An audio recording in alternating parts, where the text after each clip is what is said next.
He brought a notebook. Director Vashan says a thing they have already said 3 times and are still not sure they are reading it correctly. 1 item, out of 200. He brought a notebook. The officer standing beside her did not respond immediately. Then, should we pull him? Vashan watched the feed. The candidate was already walking toward the gate. No, she said. I want to see this. The Intercoalition Assessment of Applied Intelligence had been operational for 184 years. It was not, strictly speaking, a test. The Coalition's Educational Oversight Bureau had been careful about that distinction since the program's founding, careful enough to print it on the intake documentation in 4 languages and 3 script systems. It was an assessment, a voluntary multi-species evaluation designed to measure problem-solving capacity, adaptive reasoning, and applied knowledge synthesis under conditions of genuine complexity. The distinction mattered because the conditions were real. Candidates were placed in a simulated but fully functional environment, a constructed habitat on the orbital station Varith Crossing, approximately 1.2 kilometers in diameter, designed to replicate a first-contact diplomatic crisis on a resource-contested world. The environment included live variables, alien interlocutors played by trained coalition personnel, resource scarcity mechanics that ran on actual supply models, political tension scripting drawn from 17 documented historical crises, and a 96-hour clock that did not pause and did not negotiate. The candidate's objective was to reach a stable diplomatic accord before the clock expired. The catalog available to each candidate contained 200 items, analytical software suites, real-time translation arrays, historical crisis databases with cross-referenced outcome modeling, holographic display systems capable of rendering population distribution maps, resource flowcharts, terrain surveys, negotiation coaching AIs trained on 4,000 hours of documented interspecies dialogue, communication amplifiers, portable legal codex terminals, cultural sensitivity briefing packages covering 34 recognized coalition species. The record for highest assessment score belonged to a Drahari legal strategist who had taken 112 items, deployed them in a coordinated operational framework, and produced a 47-page accord within 61 hours that the coalition's actual diplomatic corps had subsequently used as a template for 2 real negotiations. No candidate in 184 years had taken fewer than 23 items. The candidate's name was Davin Cole. He was 34 years old. His file listed his occupation as secondary school history teacher at a public school in a mid-sized city in what the coalition's administrative systems categorized as Earth's Northern American Territorial Zone. He had no diplomatic training, no political science credentials, no advanced degrees. He had applied to the assessment through a general coalition outreach program that had been extended to Earth 3 years prior, mostly as a formality. The program had not expected substantial uptake from a species that had been in the coalition for fewer than 8 years, and had not yet produced a candidate who had cleared the first evaluation tier. Davin Cole had cleared the first evaluation tier. He had also cleared the second, third, and fourth. Director Vashan had reviewed his file 4 times before his arrival.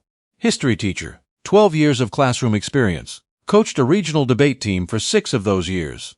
Volunteer mediator for his city's community dispute resolution program on weekends. Nothing in the file explained what he was about to do. The selection hall at Varith Crossing was a long, curving room designed to feel open without being overwhelming. The Coalition's facilities team had learned, across 184 years and dozens of species, that the architecture of a selection environment affected candidate decision-making in measurable ways. The 200 items were displayed on a series of illuminated platforms arranged in a gentle arc, each item cataloged with a specifications panel, a use case summary, and a compatibility rating for the specific crisis parameters of the current assessment cycle. Most candidates moved through the hall in a particular pattern. They started at the analytical software platforms, spent significant time cross-referencing database options, worked their way through the communication tools, and circled back at least once to reconsider early choices.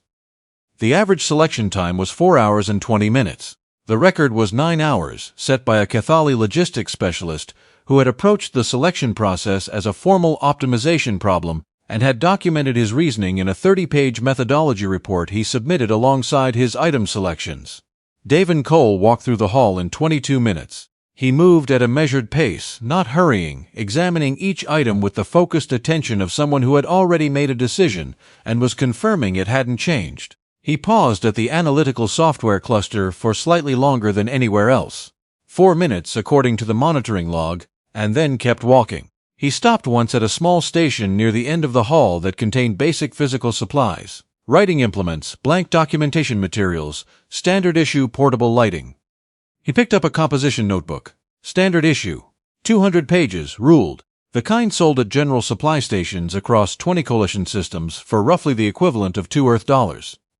He pressed his palm to the selection register. The display updated. Selection complete. 1 of 200 items chosen. The hall did not go quiet so much as it went still. The monitoring staff in the observation room above stopped moving. Someone's stylus hit the floor and no one picked it up. Director Vashon, watching from the observation gallery, said, "He brought a notebook." Davan was already walking toward the deployment corridor. The crisis environment at Vareth Crossing for Assessment Cycle 1047 had been constructed from a historical template designated HR-14, a composite drawn from 3 documented interspecies resource conflicts, adjusted for plausibility, and scaled to the 96-hour window. The parameters were not disclosed to candidates in advance. What Davin Cole walked into was this: a world called Arvith Station, constructed fully realized, running on live variables, where 2 species had been in a slow-building dispute over territorial rights to a geothermal energy corridor for 11 years. The Savala species, with a deeply communal social structure and an oral legal tradition, believed the corridor had been informally granted to them in a diplomatic exchange 40 years prior. The Heron, a species with a hierarchical governance system and a written contract tradition, believed that exchange had never constituted a binding agreement under coalition law, and that the corridor fell under resource rights provisions that predated civil settlement of the region. Both sides were correct by their own legal frameworks. Both sides had been correct for 11 years, which was why the conflict had not resolved. In the crisis environment, Davin Cole's role was designated as coalition mediator, an observer facilitator, theoretically neutral, with no enforcement authority and no ability to impose an outcome. The only tools available to him were the items he had selected. He had selected 1 notebook. The monitoring team tracking his progress had a standing internal protocol for flagging unusual candidate behavior. Within the first 3 hours of Davin Cole's assessment, they had flagged his location 4 times. Director Vashon reviewed each flag herself. Hour 2. He had not yet entered the formal negotiation chamber. Instead, he had spent the first 90 minutes in the public areas of the station. The common corridors, the shared meal facilities, the waiting spaces outside the official meeting rooms. He was not talking to the designated representative personnel. He was talking to everyone else. The monitoring transcript showed 14 separate conversations in those 90 minutes. A civil maintenance worker, 2 Heron administrative staff on a break, a coalition logistics coordinator who had been assigned to the station for 3 years, a Saville elder who had come with the delegation but held no official title, a Heron record keeper whose job was to file documentation and who had, in 11 years of filing, read more of the historical record than anyone currently at the negotiating table. Davin Cole had a notebook and he was filling it, not with analysis software output or database-pulled historical summaries. With what people said when someone sat down next to them and asked how long they had been stationed here, and whether they thought this one was going to resolve differently than the last time. The monitoring AI flagged the behavior as non-standard approach, candidate engaging non-designated personnel. It was technically within assessment parameters. Nothing prohibited it. No previous candidate had done it. Hour 4.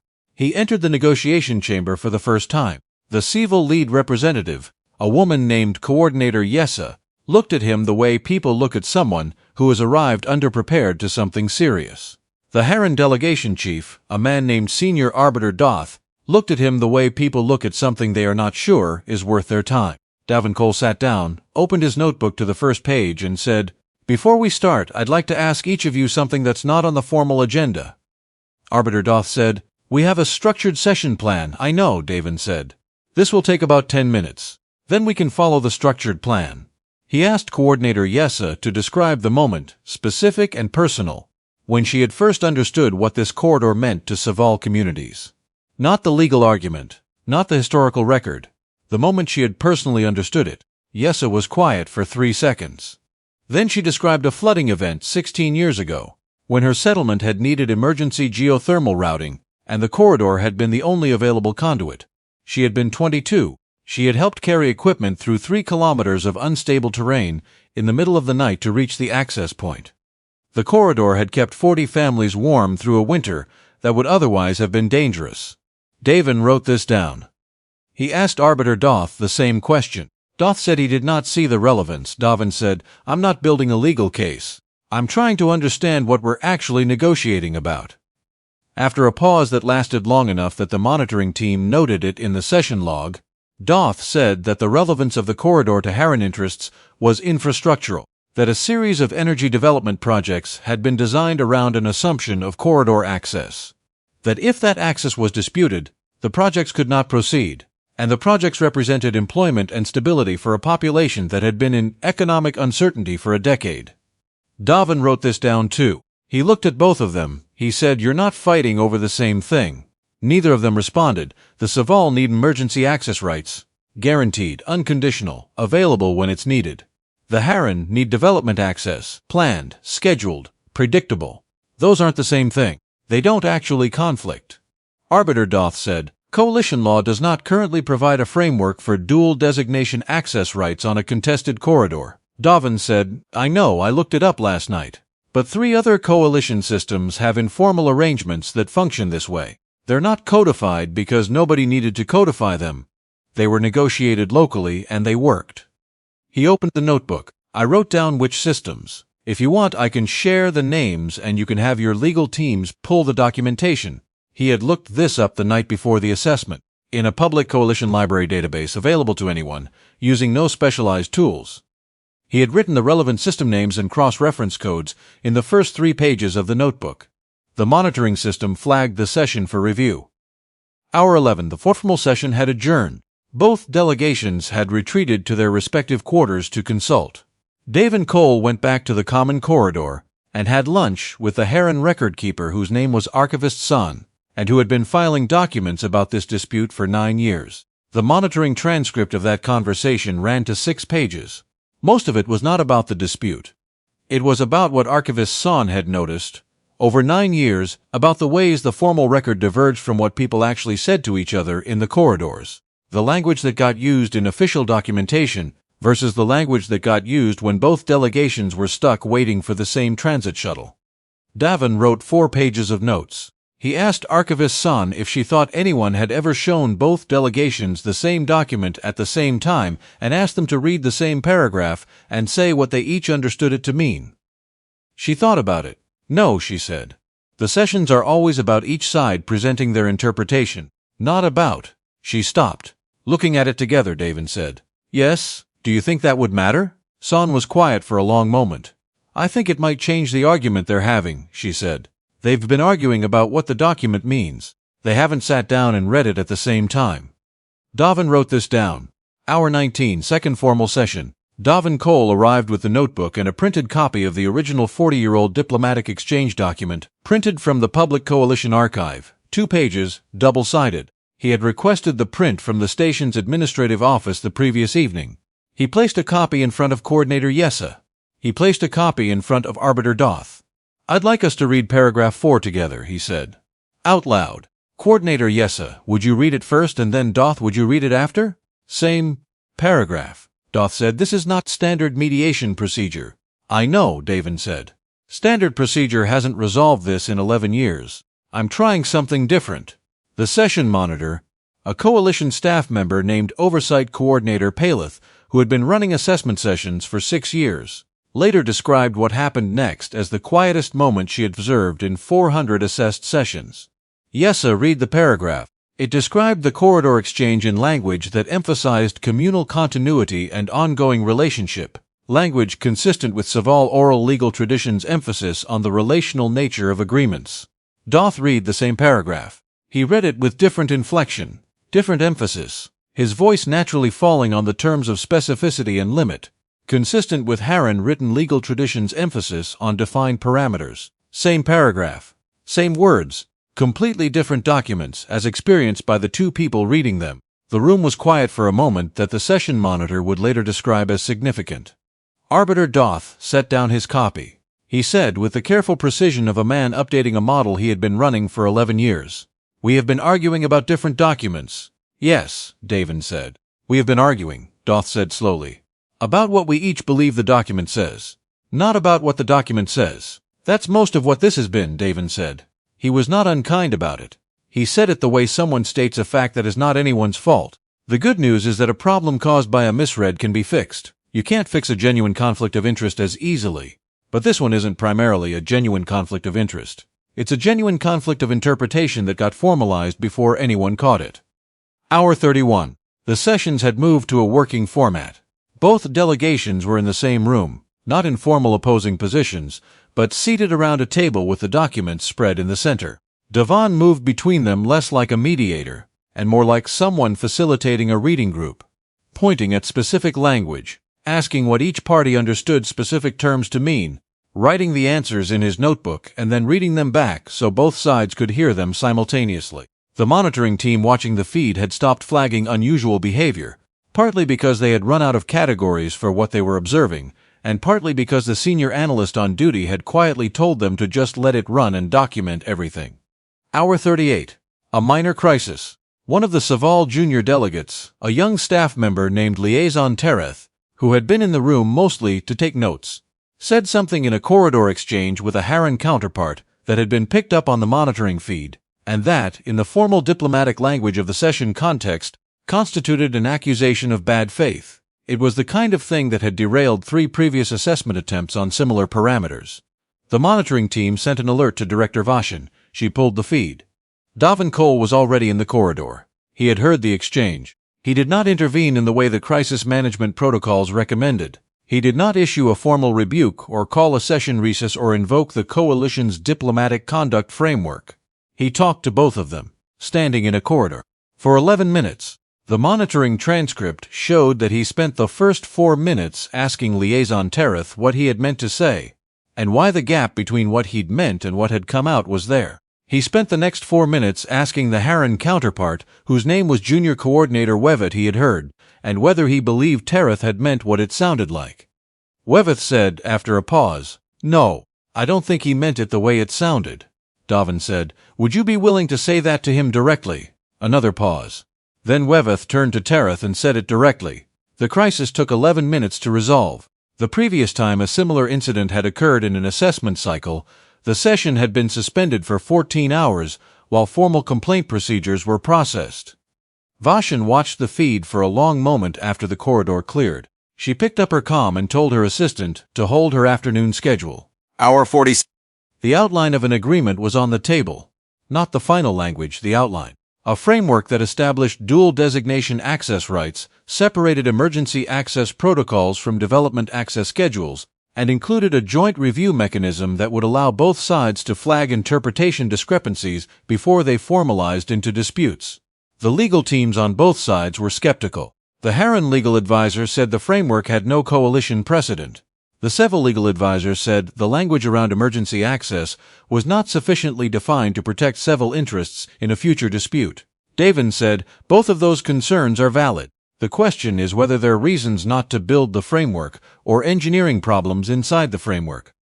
He looked at both legal advisors. "I'm going to ask you both to do something that's outside your normal role. I'm going to ask you to work on the same document at the same time, in the same room, and tell each other when you find language you can't live with before it gets finalized." The Harran legal advisor said this was not standard practice. The Seville legal advisor said the same thing. "I know," Davin said, "but you're both good at your jobs. You've each been finding problems with the other side's language for 11 years. I'm just asking you to find problems with the same language, together, before it becomes the other side's language." The session monitor Paleth later said she had not expected it to work. It worked. Not cleanly. There were 3 points where the joint drafting session nearly collapsed and had to be paused while both advisors stepped back and Davin sat with each of them separately. In the same corridor, asking the same question. "What specifically are you worried about? And is that worry about this agreement or about the last 11 years? Both answers both times were some of both. He wrote it all down. Hour 61. Director Vashin came down from the observation level. This was not standard assessment procedure. In 184 years of the program, no director had entered the assessment environment during an active session. The protocol was clear. Observation was external, non-interventional, complete. She stood at the back of the room where Davin Cole was now watching the 2 legal teams work through the final language of the framework document. She was not there in an official capacity. She told the session monitor it was an informal observation, Paleth, who had been running assessments for 6 years, did not say anything, but she wrote it in the session log. Vashan watched for 40 minutes. At one point during a pause in the drafting session, Davin Cole looked up and saw her. He didn't react with surprise. He nodded, the way someone nods when they notice a thing that confirms something they already knew. She nodded back. Hour 79. The framework accord was signed. Both delegations signed. This was not typical. In the assessment's design parameters, a signed accord required both representatives to agree to final language, and the crisis had been calibrated at a difficulty level where historically only 31% of candidates achieved a signed outcome.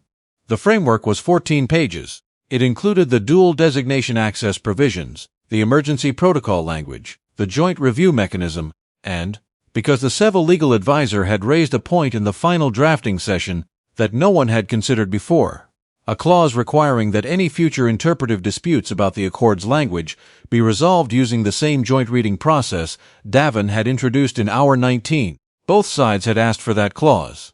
They had asked for it independently, without coordinating within 20 minutes of each other.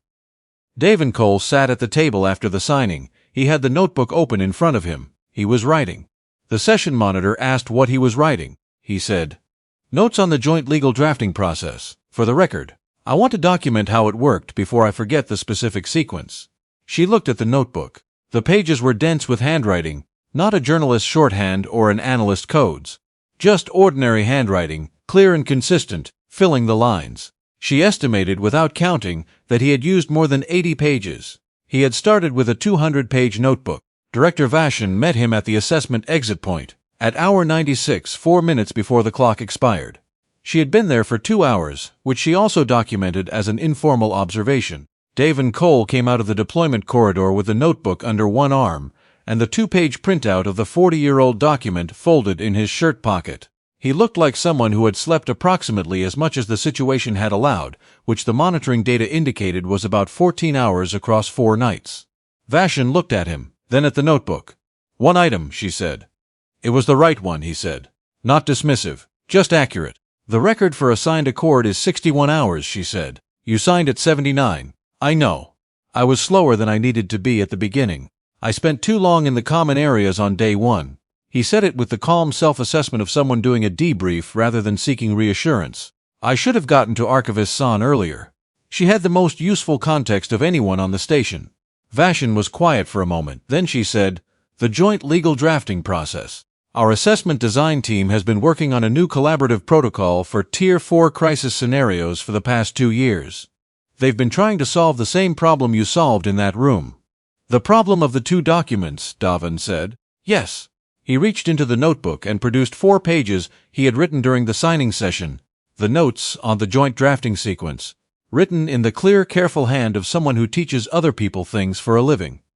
He held them out to her. "That's everything I did and why I did it, in the order it happened," he said. "It's not elegant, but it worked." Vashan looked at the pages. She read the first one. She looked up.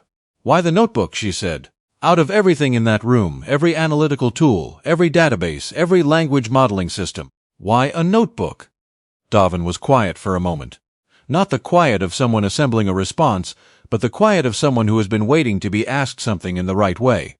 "Every tool in that room was designed to help me understand the crisis better," he said. "The databases, the modeling software, the translation arrays, they're all built to process the situation for me, to give me better information, better analysis." He paused. "But the problem in that room wasn't an information problem. Both delegations had access to more information about this dispute than I did. They had 11 years of it." He looked at the notebook. The problem was that no one had ever just sat down and listened to both of them at the same time, written it down so it was real, so they could hear what they were each actually saying instead of what they each expected to hear. He picked up the notebook, looked at it for a moment, then set it back on the table between them. "Every sophisticated tool in that catalog would have made me more effective at the task I thought I was there to do. The notebook was the only tool that kept reminding me to listen instead of perform."